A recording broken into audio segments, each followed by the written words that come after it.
안녕하세요. 가치남입니다. 3월 3일 수요일 국내 시장이 마감되었습니다. 오늘의 흐름은 어제하고 반대였던 것 같습니다. 먼저 코스피를 살펴보면 약 1.3%의 상승이 나왔고 코스닥은 0.8%의 상승이 나왔습니다.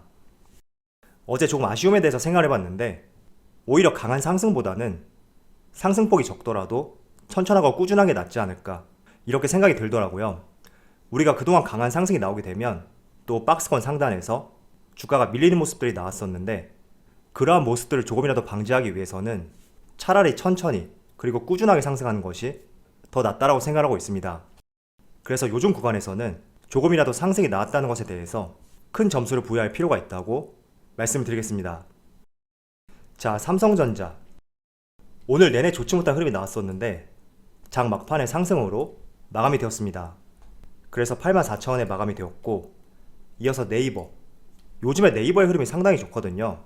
실제로 지난 2월달을 살펴보면 대표적인 성장주였던 반도체, 자동차, 2차전지 이 섹터들의 종목들은 좋지 못한 흐름이 나왔었는데 인터넷 기업들의 주가는 상당히 좋더라고요. 그래서 이런 흐름들이 3월달에도 이어지는 것 같고 네이버는 거의 40만원까지 올라왔네요.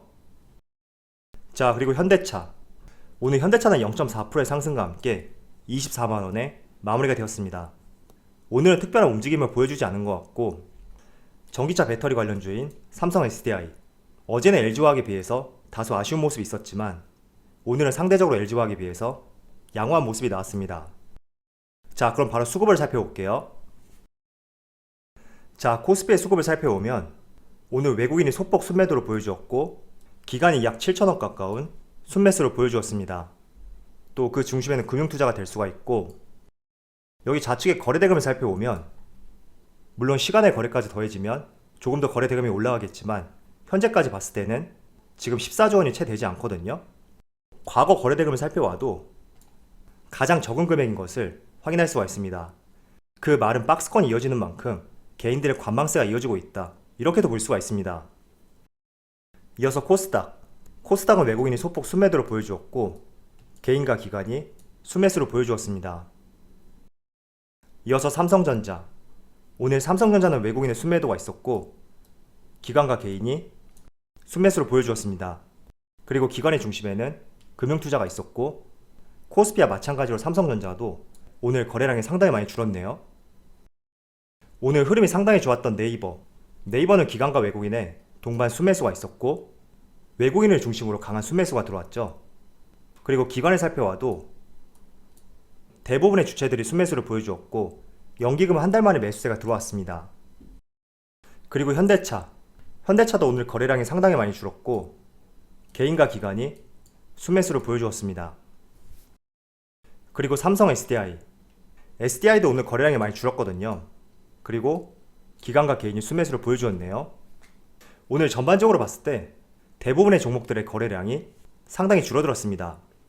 그래서 이 거래량이 회복될 수 있도록 시장이 조금 더 활성화가 되었으면 좋겠습니다. 자, 그럼 주체별 매매 동향에 대해서 살펴보도록 하겠습니다.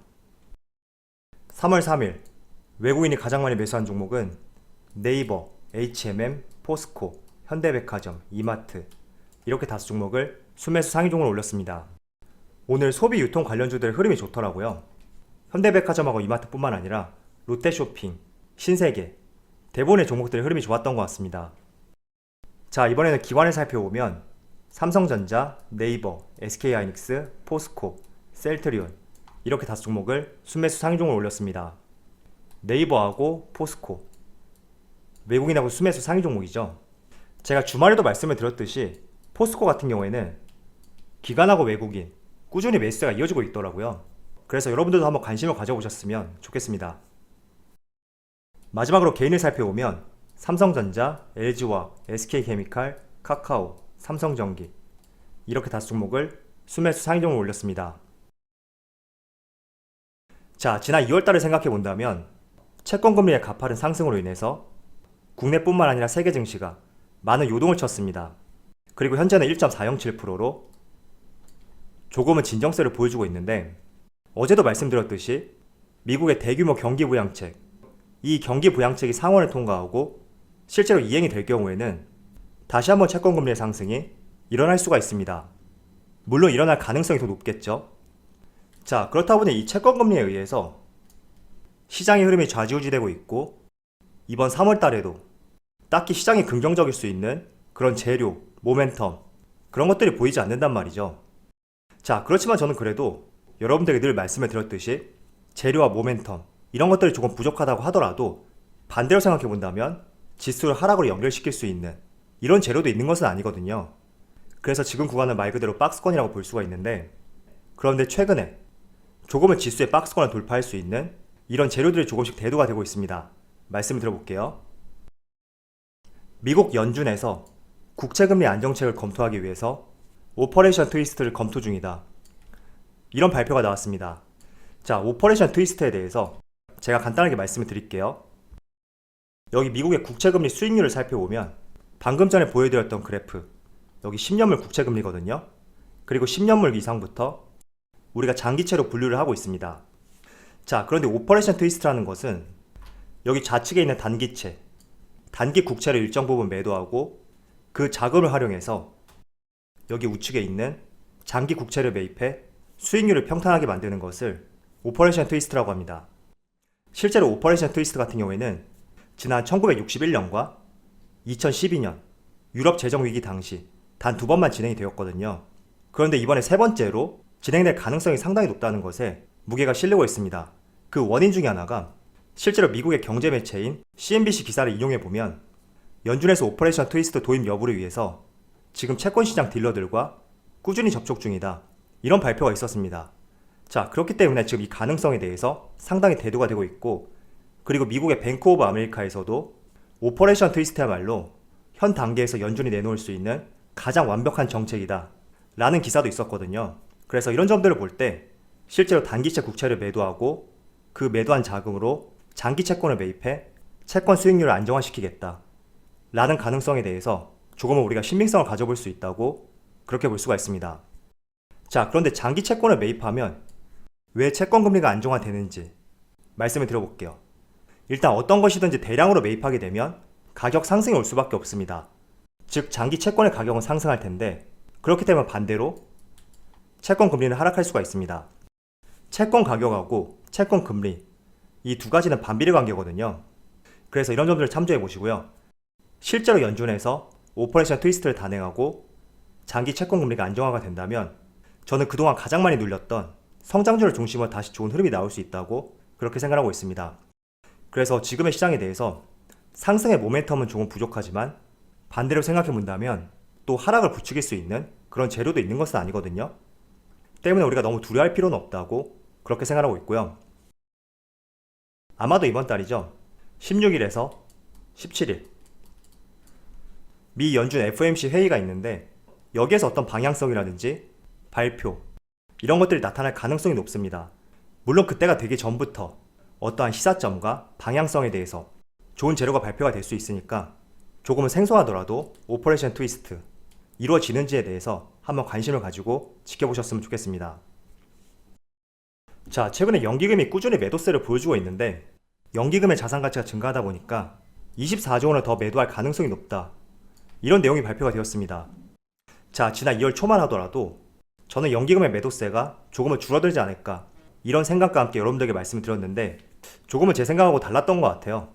꾸준하게 매도세가 이어지고 있고 자산가치 증가로 인해서 무려 24조 원이라는 금액이 더 나올 가능성도 있다, 이런 의견들이 있습니다. 실제로 24조 원이 어떤 식으로 매도가 될지 어느 누구도 알 수는 없겠지만 지금의 속도를 봤을 때는 6월 초까지 연기금의 매도세가 이어질 수가 있다고 전망을 하고 있습니다. 그래서 이런 점들이 상승 탄력을 또 둔화시킬 수는 있겠지만 저는 그래도 갈 수 있는 종목은 다시 갈 수밖에 없다고 생각하거든요. 물론 조금 밉더라도 우리가 어떻게 손쓸 수 있는 그런 부분은 아니기 때문에 연기금의 매도세가 있다고 하더라도 충분히 더 나아갈 수 있는 그런 산업과 그 안에 속한 종목들, 그런 종목들을 공략해보자, 이런 전략을 항상 생각해 보시면서 대응을 해보셨으면 좋겠습니다. 자, 최근에 원자재 가격들이 꾸준히 상승을 보여주고 있죠. 그래서 유가, 철강, 구리, 이와 관련된 종목들이 강한 상승이 나오고 있고, 또 연기금은 원자재와 관련된 이런 종목들을 매수를 하고 있습니다. 자, 국제 유가에 대해서 잠깐 말씀을 드릴게요. 지금 서부 텍사스유를 보시면 배럴당 60달러까지 가파르게 상승이 있었습니다. 그 원인 중에 하나가 경기 회복에 대한 기대감이 있었고, 또 두 번째는 지금 보시면 사우디의 자발적인 감산, 이 감산 정책으로 인해서 국제 유가가 더욱 큰 상승이 나올 수가 있었습니다. 실제로 사우디는 2월달과 3월달에 하루에 100만 배럴을 감산하기로 계획을 하였는데, 지금 유가가 꾸준히 상승하다 보니까 오는 4일에 예정되어 있는 오펙 회의에서 이 감산 완화 카드를 꺼낼 가능성이 높아졌습니다.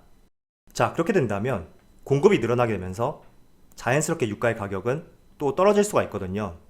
그래서 혹시나 여러분들이 유가와 관련된 종목들을 보유하시고 계시다면 이 내용 한 번쯤은 생각해 보셨으면 좋겠고요. 물론 이런 내용들이 추세적인 흐름을 바꿀 수 있다고 생각하지 않습니다. 단, 단기적인 흐름에는 제한을 줄 수가 있으니까 이런 점들 참조해 보시고요.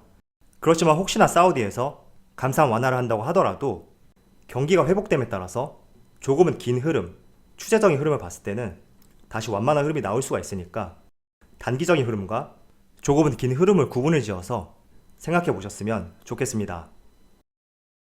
자, 워낙 지난달에 시장이 좋지 못하다 보니까 많은 분들께서 힘드셨을 거고, 또 흥미도 잃어가는 그런 시장이 되어가고 있는 것 같습니다.